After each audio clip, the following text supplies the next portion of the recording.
todos los días de la octava pascual cantamos ese suspiro vehemente que casi fuerza a esta santa mujer a que nos haga participantes de su experiencia. Dig nobis, María, quid vidisti in via. Dinos lo que has visto en el camino.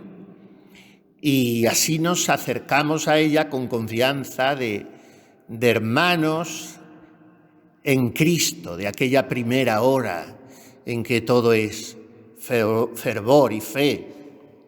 Y traducen: resucitó de veras mi amor y mi esperanza. Pero en la pieza antiquísima que es la liturgia pascual dice sencillamente: surrexit Christus, spes mea.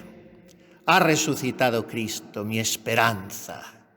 Os precede en Galilea. Que es lo que le dijo al final de la aparición. Di a mis hermanos, qué hermosura esto, di a mis hermanos que vayan a Galilea, allí me verán. Hay una cosa que me ha llamado siempre poderosísimamente la atención en este Evangelio, y es que nunca aparece en esa narración de 10 versículos tan sabrosos, tan intensos, tan dulces, tan emocionales de Juan, nunca aparece la palabra muerto o cadáver o sepulcro en labios de María, sino Jesús es siempre para ella mi Señor. O cuando se dirige ya a Él directamente porque le ha conocido, pues es mi Maestro. Pero nunca es un pasado, ni algo ajeno. Es algo presente y poseído a perpetuidad. Mi Señor. Se han llevado a mi Señor. Yo lo recogeré. Dime dónde está. Pero no, ¿qué es del cadáver de ese crucificado? Que era lo razonable si ella pedía señas. Esto nos enseña mucho a nosotros, la relación con Jesús. Bien puedo llamarle mío, puesto que así se me entrega. ¿Por qué son mías todas las cosas?, dirá el Santo Padre en la oración de alma enamorada. ¿Por qué son míos los cielos y la tierra? Y los ángeles son míos, y los justos y míos los pecadores, y la Madre de Dios es mía, y el mismo Dios es mío y para mí. Y al fin da la razón, porque Cristo es mío y todo para mí. Y he aquí que todo me ha sido regalado en Cristo, puesto que yo he sido pensado sobre el único diseño posible, que es Cristo, que es anterior a todo y todo se mantiene en Él, que todo fue creado por Él y para Él.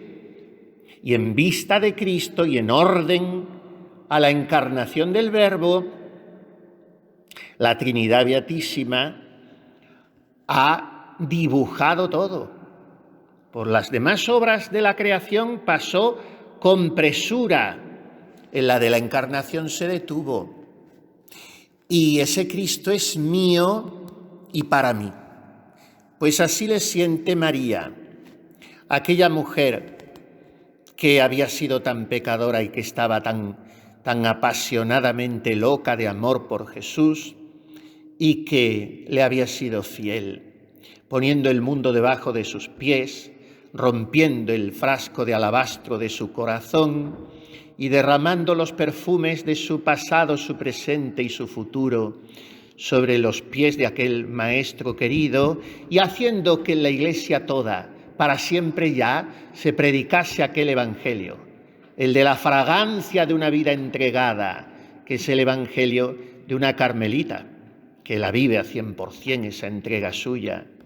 Y esta María, en cuya casa posaba Jesús, de la que había expulsado 7 demonios, nosotros los occidentales hemos aglutinado, identificado las dos Marías, y a veces incluso con la mujer pecadora que aparece en el Evangelio, hemos hecho de las 3 figuras la misma. ¿Son la misma? No lo son. Los orientales las dividen. En todo caso, esta nuestra es María, la de la unción de Betania, la hermana de Lázaro, la apasionada de Jesús. Pues bien, esta es la que se encuentra con él y a la que él enseña y en ella nos enseña a nosotros a trascender lo sensible, lo cual es un ejercicio heroico y no sin sangre del corazón, en busca de la soledad virginal, que sabe prescindir gozosamente, aunque sea entre lágrimas, de apoyaturas humanas o circunstanciales. Noli me tangere. No te aferres, no te quedes en eso. ¡Cuánta fe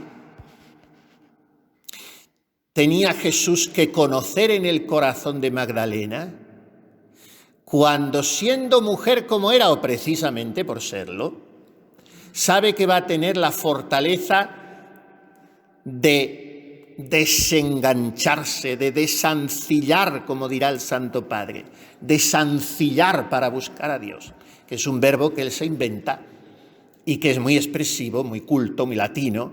Ancilla, ecce ancilla domini, la ancilla es la esclava. Desancillar es desesclavizarte, liberarte. Pues no sé dónde, no me acuerdo ahora, lo dice Fray Juan de la Cruz. Desancillar para buscar a Dios. Pues eso es lo que hace con Magdalena. Desprenderla, liberarla, aligerarla. Pero si con Tomás hace justamente lo contrario. Trae tu mano y métela en mi costado, tócame. Y a Magdalena le dice, no me toques. Y es porque Tomás era el escéptico, el débil, el que buscaba una vez y otra certezas, pero certezas a su medida, según sus parámetros. Y Jesús le dice, como las necesitas voy a darte certezas, pero en un grado tal que nunca podrías haberlas imaginado. Voy a hacer que toques con tu mano temblorosa y dubitativa los latidos de mi corazón. Pero como ese corazón lo había tocado ya Magdalena en la cruz, aunque no llegase a él, pero había tocado los pies, y después había tocado la llaga del cadáver de Cristo en los brazos de María, ya no necesitaba tocar, su fe toda se había vertido en el Calvario ante Jesús crucificado. Y entonces él le dice ahora, no me toques. Y el Santo Padre alude a esto 2 veces en sus escritos, 2 veces en la subida del Monte Carmelo. Primero dice, hablando de que puede haber mucho impedimento y daño en las aprehensiones del entendimiento por vía de lo que sobrenaturalmente se representa a los sentidos corporales exteriores. Ya sabemos lo enemigo que es de todo lo extraordinario y del afán maravillosista de visiones y locuciones y todas esas cosas que se salgan del camino habitual, aunque si Dios las da, adelante, pero en principio hay que resistirlas y entonces lo razona admirablemente y va recorriendo los 5 sentidos exteriores. Acerca de la vista se le suele representar a estas almas figuras y personajes de la otra vida, de algunos santos y figuras de ángeles buenos y malos y algunas luces y resplandores extraordinarios. Y con los oídos oír algunas palabras extraordinarias, ahora dichas por esas figuras que ven, ahora sin ver quién las dice. En el olfato sienten a veces olores suavísimos sensiblemente, sin saber de dónde proceden. También en el gusto acaece sentir muy suave sabor y en el tacto grande deleite, y a veces tanto que parece que todas las médulas, se decía entonces por el latín, hoy decimos médulas, Todas las médulas y huesos gozan y florecen y se bañan en deleite. En otro lugar dirá, como es aparte de todo un mago de la palabra, que a veces estas almas sienten a Dios hasta en los artejos de los dedos y los pies, que son las articulaciones. Los artejos se sienten llenas de Dios hasta cuando caminan, hasta cuando mueven las articulaciones y hasta en los dedos. Bueno, pues eso puede suceder. Una sensación corpórea, sensible, física, somática, de la presencia de Dios. Una paz que redunda en el cuerpo, como a veces puede también incluso redundar con movimientos sensuales torpes. También el Santo Padre avisa de eso, y avisa precisamente para que las almas no se asusten para nada, porque somos un totum, y la encarceladita del alma participa del cuerpo y viceversa.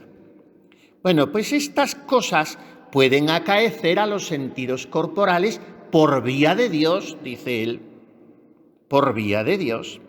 Pero aún así, yerra mucho el que las tales cosas estima y en gran peligro se pone de ser engañado, y por lo menos tendrá en sí total impedimento para ir a lo espiritual, porque todas aquellas cosas corporales no tienen proporción alguna con las espirituales, y así siempre se han de tener las tales cosas por más cierto ser del demonio que de Dios, el cual, el demonio, en lo más exterior y corporal tiene más mano y más fácilmente puede engañar en esto que en lo que es más interior y espiritual.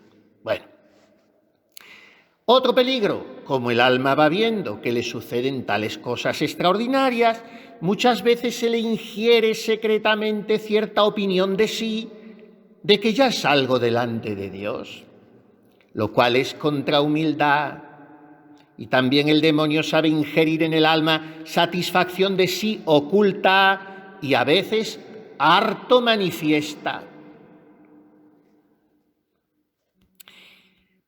Es que es imposible, leyendo y estudiando al Santo Padre, dejarse encandilar por estos fenómenos, aunque sean verdad y aunque se compruebe por otras muchas cosas en esa alma que está en el buen camino. Pero fuera, porque se viene cierta soberbiecilla espiritual y entonces termina diciendo el Santo Padre, que es a donde voy a parar, al final de este capítulo 11 de la subida. Son impedimento estas gracias para el espíritu si no se niegan, porque se detiene en ellas el alma y no vuela el espíritu a lo invisible. Y así no dejó él a María Magdalena que llegase a sus pies después de resucitado, porque se fundase en la fe. Este era el motivo, noli me tangere. No te pares en lo que ves, ni lo que tocas, ni lo que sientes. Ascende superius. Mira que subo al Padre mío y Padre vuestro. Yo subo y te invito a ti a subir, no a bajarte, aunque sea a mis pies. Y en otro lugar de sus obras vuelve a decir el Santo Padre, en el mismo capítulo, pero en otro lugar, dice que está claro que estas visiones y aprehensiones sensitivas no pueden ser medio para la unión, pues que ninguna proporción tienen con Dios. Y una de las causas porque no quería Cristo que le tocase la Magdalena era esta. Qué bien lo sabía la Santa Madre cuando distinguía magistralmente, como ya lo hace todo, entre las gracias que recibía y los dejos que le dejaban, que es muy distinto, porque esas gracias en sí mismas nos santifican, si es que el alma no se sirve de ellas para el ejercicio de virtudes y para la mayor humildad, que es lo que le pasaba a la Santa Madre. considerándose siempre indigna y diciendo humildemente y con toda sinceridad que ella se veía en las manos con unas joyas que antes no tenía. Y por tanto las visiones tendrían que ser ciertas, pero no eran un sortilegio automático en fuerza de las cuales ella quedaba santificada, sino que le daban las gracias para que después ella trabajase. Pues bien, es uno de los motivos por los que Jesús frena, si pudiésemos hablar así, a la Magdalena, figura que ha estado en primera línea de la devoción de muchas almas contemplativas. Pensemos, sin ir más lejos, en nuestra Madre Maravillas de Jesús, que la tenía, digamos así, como su santa modelo y la inspiradora de su vida espiritual. Lo dice en algunos de sus escritos también. Y Santa Teresita la nombra con mucha frecuencia. También, sobre todo, refiriéndose al perdón preventivo por parte de Dios, que es lo que había hecho con ella. Y entonces ella decía: yo estoy llamada a amar tanto como la Magdalena, porque a mí me ha perdonado igual o más, lo que pasa es que lo ha hecho antes, quitándome la piedra del camino. Y también se identifica con ella cuando se echa a los pies de Jesús a llorar y a ungirle, y en fin, nos haríamos muy largos si tuviéramos que recorrer la cantidad de alusiones que hace Teresita a Magdalena en sus escritos. Pero vamos a recurrir a un par de cosas. Una poesía de la Santita al corazón de Jesús empieza así: junto al sepulcro santo, María Magdalena, en lágrimas deshecha, se arrodilló en el suelo buscando a su Jesús. Los ángeles vinieron a suavizar su pena, pero no consiguieron suavizar su dolor. Luminosos arcángeles, mas no era vuestro brillo lo que esta alma ardiente venía aquí a buscar. Ella quería ver al Señor de los ángeles, tomarle entre sus brazos y llevarle muy lejos. Junto al sepulcro santo ella quedó la última, y al sepulcro volvió antes de amanecer. Su Dios se hizo también presente, aunque velando su presencia, no pudo ella vencerle en la lid del amor. Cuando llegó el momento, desvelándole él su faz bendita, envuelta en propia luz, brotóle de los labios una sola palabra, fruto del corazón. Jesús, el dulce nombre, murmuró de María y devolvió a María la alegría y la paz. Un día, mi Señor, como la Magdalena, quise verte de cerca y me llegué hasta ti. Se abismó mi mirada por la inmensa llanura a cuyo dueño y rey yo iba buscando. Al ver la flor y el pájaro, el estrellado cielo y la onda pura, exclamé arrebatada: bella naturaleza, si en ti no veo a Dios, no serás para mí más que un sepulcro inmenso. Necesito encontrar un corazón que arda en llamas de ternura, que me preste su apoyo sin reserva, que me ame como soy, pequeña y débil, que todo lo ame en mí y que no me abandone de noche ni de día. Yo necesito un Dios que como yo se vista de mí misma y mi pobre naturaleza humana, que se haga hermano mío y que pueda sufrir. Y a partir de aquí, es más larga la poesía y preciosa, hace todo un canto al corazón de Jesús, en el cual ve ella represadas todas estas actitudes humanas que necesita, vertidas sobre su pobreza, y que son las que buscaba María al asomarse una vez y otra al sepulcro. De manera que tenemos en la Magdalena la primera secretaria del corazón de Jesús, si pudiéramos hablar así. La primera que ha buscado los latidos de ese corazón y los ha encontrado. Y esto es lo que más largamente, porque he leído como una tercera parte, desarrolla en esta poesía Teresita, fijándose en Magdalena. Yo no veo el corazón de Jesús como los demás, dirá en una carta la santita. Y es que entonces estaba muy en boga el mero símbolo del corazón, como para significar muy condensadamente un mentís al jansenismo. Pero Teresita, tan sabia, tan profunda, no se queda en ese símbolo del corazón herido por la lanza, sino que va más allá, va a la realidad, va al amor personal de Jesús, a los sentimientos profundos que llenan íntimamente su corazón. Y entonces la manifestación suprema de este amor del corazón humano de Dios, Teresita la encuentra no como tantas otras almas místicas en Getsemaní o en la soledad del tabernáculo o ni siquiera en la lanzada del Calvario, sino en la respuesta de Jesús resucitado a la búsqueda apasionada de una mujer que está deshecha en lágrimas, desolada, y que siente en el murmullo de su nombre, pronunciado de una manera absolutamente nueva, el amor de todo un Dios. Entonces María, fortalecida, renovada, rejuvenecida, recreada con esa respuesta de Jesús, que le garantiza que el corazón de su esposo, dirá Teresita, era solo para ella, como el de ella era solo para él, pues ya no conoce barreras en el amor. Ya no hay fronteras de cariño político, de relaciones diplomáticas, de miedos, de desconfianzas, de distancias calculadas, sino que el alma de Teresita, como la de Magdalena, va cada vez más lejos en la audacia, hasta entrar sin reserva en el corazón de Jesús, en el corazón de Dios.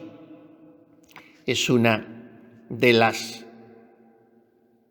muchas veces que Teresita cita a María Magdalena, pero en las otras pues no nos detenemos.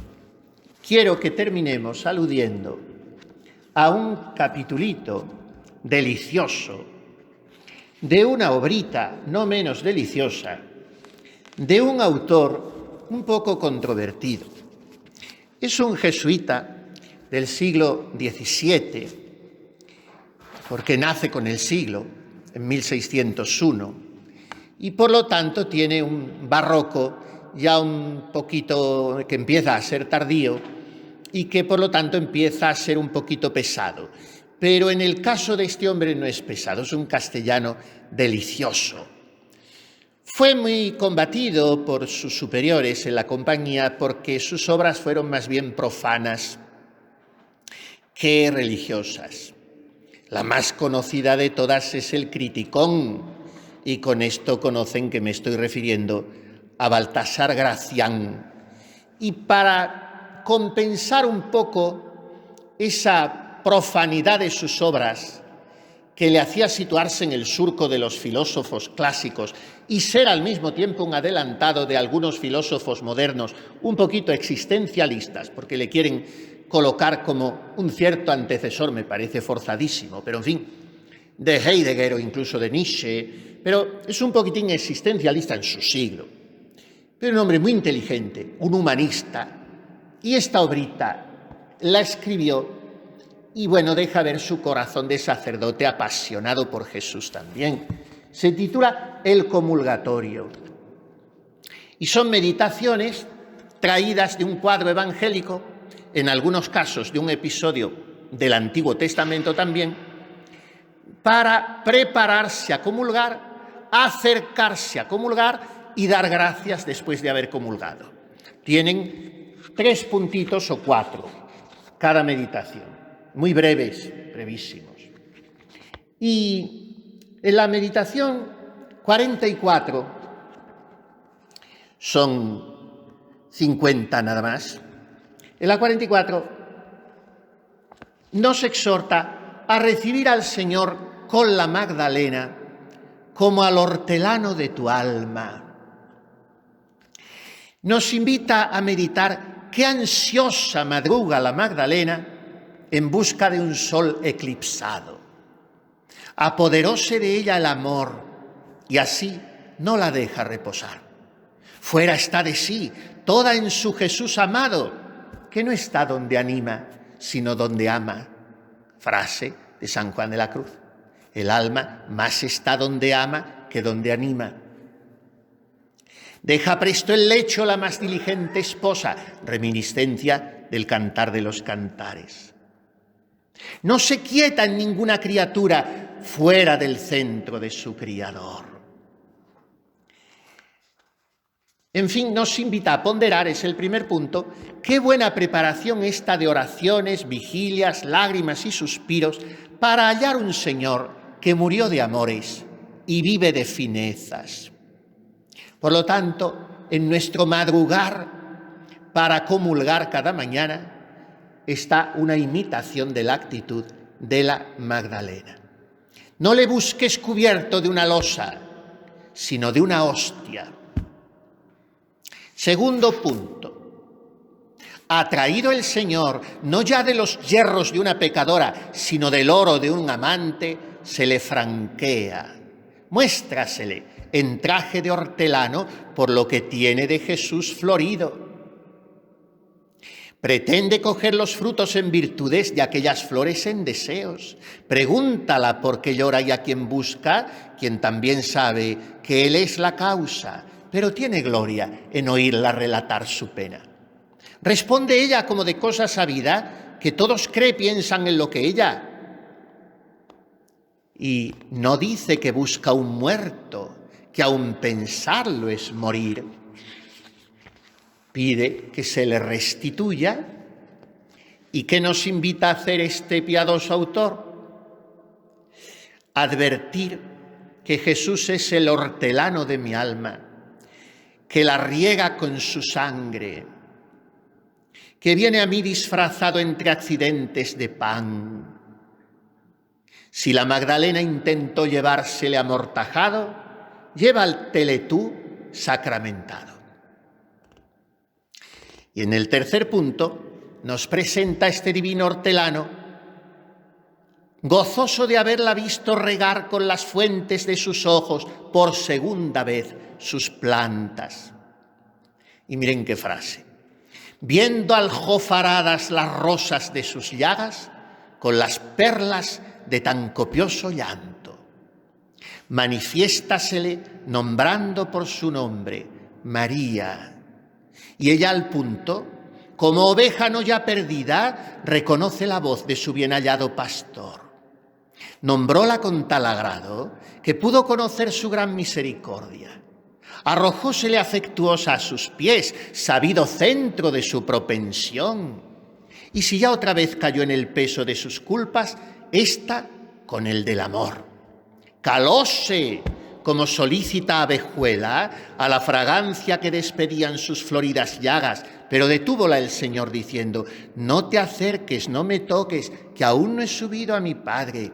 Quédense para ti las penas, resérvense para mi Padre las glorias, para ti las espinas, para Él las fragantes rosas. Entonces ahora dice, oh tu alma, el Señor no te manda que te retires, sino que te acerques. Si a la Magdalena recata sus llagas, a ti te convida con ellas, no solo para que las toques, sino para que te las comas. Oye que te llama por tu nombre, con tales demostraciones de agrado que le atraiga su bondad. No pierdas la sazón de comulgar. Arrójate a aquellos pies, aprieta aquellas floridas llagas y brotarán, en vez de sangre, miel dulcísima que comas, néctar celestial que chupes y con que te apacientes. Y por fin el último punto, que no cabiendo a la Magdalena el contento en el pecho, corre a comunicarlo a los apóstoles, deseando que le ayuden a dar gracias. Congratúlase con ellos no de una sola dracma hallada, sino de 5, y tan preciosas que vale cada una un cielo. No se contentaría con los apóstoles, convidaría a los coros celestiales para que le ayudasen a cantar las divinas alabanzas. Y nos invita por fin este Gracián, que no es el nuestro, sino el otro, Baltasar Gracián, que si la Magdalena por una vez que llegó a ver, que aún a no tocar aquellas gloriosas llagas, a mirarlas, que no a besarlas, todos los años de su vida, día por día, entre los alados coros celebra esta dicha, tú, alma mía, que no una sola vez, sino tantas y en tantos años, día por día, prosigues en recibir todo el Señor, no solo en besar sus llagas, sino comértelas. Pondera cómo debes repetir a cada hora y cada instante las debidas gracias. Empléense a coros todas tus potencias en engrandecer y agradecer tan singulares favores. Rebosen tus labios en alabanza de estas llagas la dulzura que chupó tu corazón. Esta es nuestra comunión de cada mañana. Y Jesús no nos dice, no me toques, sino que nos dice, aquí tienes mis llagas, son tuyas, para que tú florezcas como han florecido ellas. Nazaret significa flor de Galilea. Jesús Nazareno es flor de serafines. Y Él quiere que florezcamos nosotros, echándonos a sus pies. Esta mujer tan singular, tan valiente, tan enamorada, quiere enseñarnos. Primero María Santísima, la primera que besó las llagas. Y también María Magdalena. Que vivamos nosotros así toda esta Pascua.